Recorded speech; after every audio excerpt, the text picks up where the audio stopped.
Now,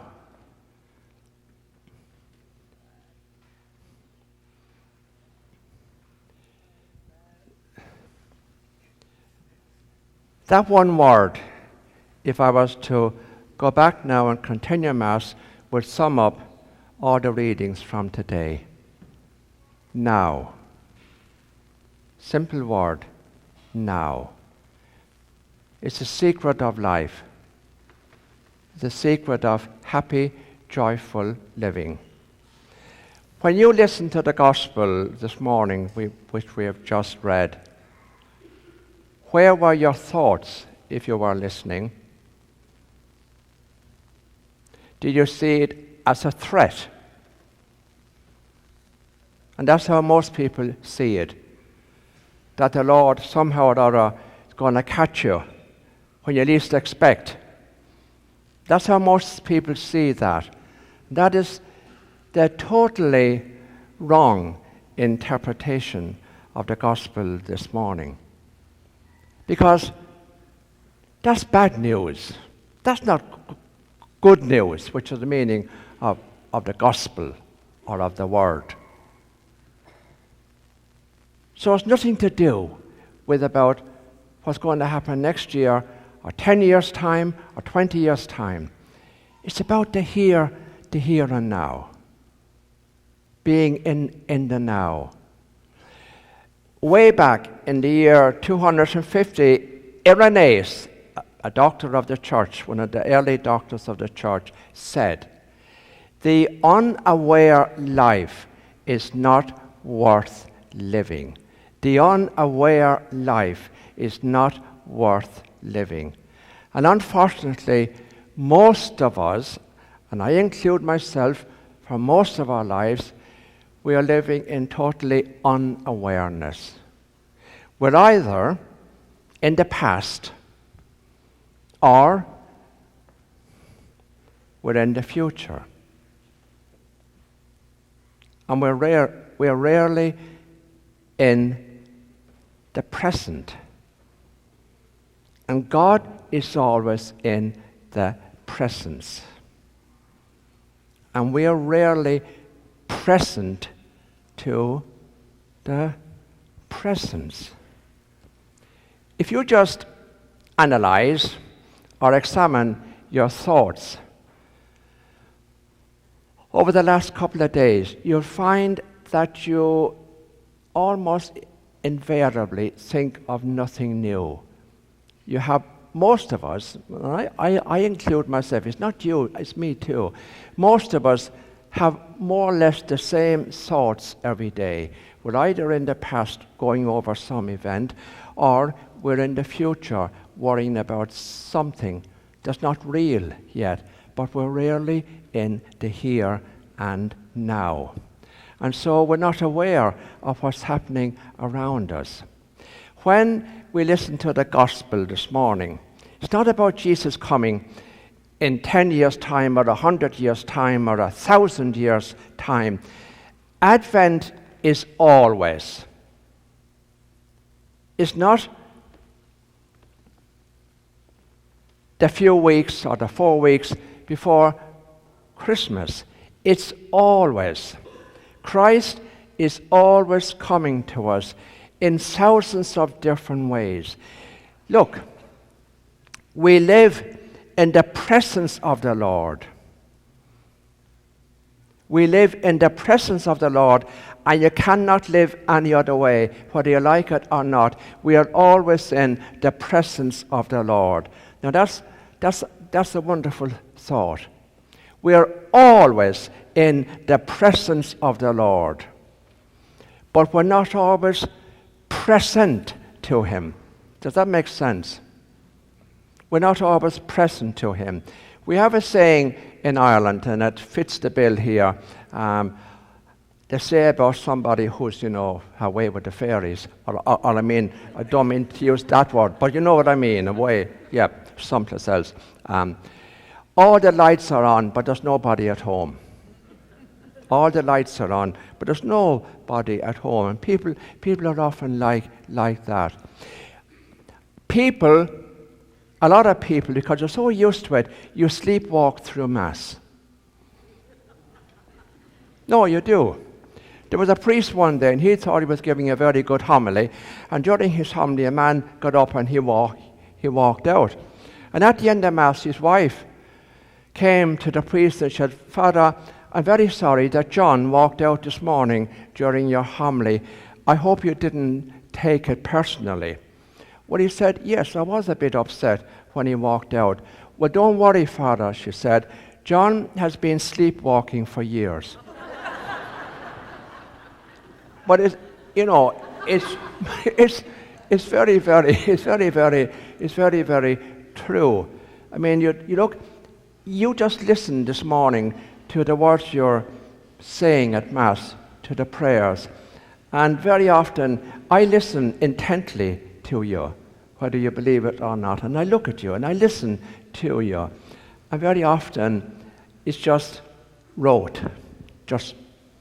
You've said it so many times before, it's just babble. You're not aware, and that's sad.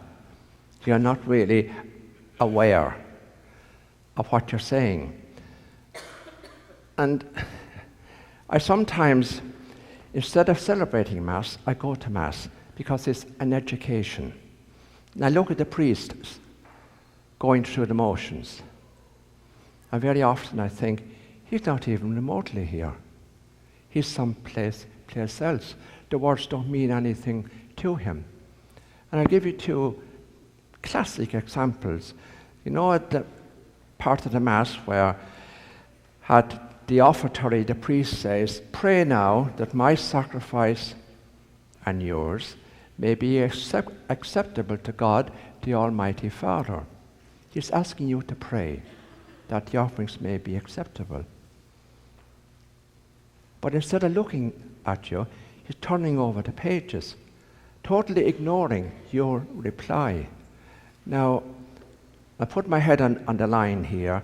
Look at me. When I say those words this morning, I will look at you. And when you finish, I will bow my head to say thank you. And then I will turn over the page. But worst of all, and this really gets to me, and I can say it gets to my heart, that those lovely words, beautiful words, before we receive Holy Communion. And the words are, "Lord, comma, I am not worthy that you should enter under my roof, but only say the word, and my soul shall be healed." But what do we often do at Mass? "Lord, I am not worthy to receive number, only say the word." And some priests nowadays, in order to speed up, don't even use those words. They just get on to the next thing. It's sad. I find occasionally going to Mass is an education on how not to celebrate Mass. That's putting it in a nutshell. You know, you got to be aware. We have so many obstacles today to being aware. We've all got cell phones or iPads, and you're walking on the sidewalk today is very dangerous. Honestly, it is. You got people coming against you. Hello? Oh, sorry. Now, I never change my course, so I keep walking towards them just to let them know. That's me. And then the son says, and then sometimes they look at me and say, "Why are you walking towards me?" Well, look where you're going. And they're missing life. They're missing people. And Jesus comes to us in every little situation in life, in the things around us, in the things that are happening, in the people we meet. When I look at you, I'm looking at God, an image of God. Well, it's beautiful. I'm reminded of God in the flowers, and you look up at the sky and the rain, and it's all, God is present in everything. There's a story that sums up that. A man gets a new dog. He's a gun dog.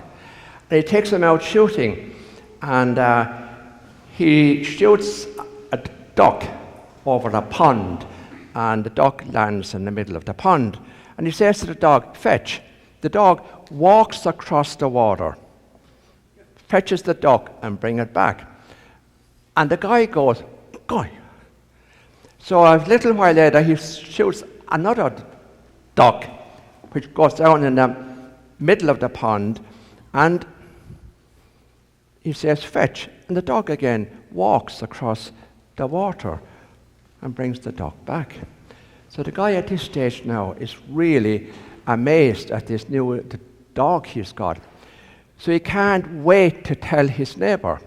So next day he invites his neighbor to go out shooting with him. And they shoot a duck over the same pond. He lands in the pond, and the owner says, "Fetch." He walks across the water, brings the duck back. The guy beside him, his neighbor, doesn't say anything. So it happens again. And eventually, the owner of the dog can no longer contain himself. So he says to the neighbor, "Do you notice anything extraordinary about that dog of mine?" And the neighbor thinks and scratches his head, and he says, "Yeah," he said, "the son of a gun can't swim." How aware was he? Believe me, there's miracles happening in life all the time. And God is coming to us every moment of our lives. And He's speaking to us in every person we meet, in everything we see. And it's something I pray for every single day, including this morning. I pray for the gift of awareness. Another name for the gift of awareness is spirituality. Awake. Awake. Awake. A man came to Buddha and he said, "Are you a god?" And Buddha said, "No, I am not a god."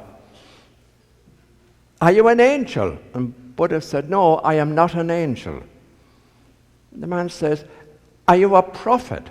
And the Buddha says again, "No, I'm not a prophet." Well, he says, "Who are you, or what are you?" And the Buddha replied, "I am awake." And that's the meaning of Buddha. I am awake. I am awake.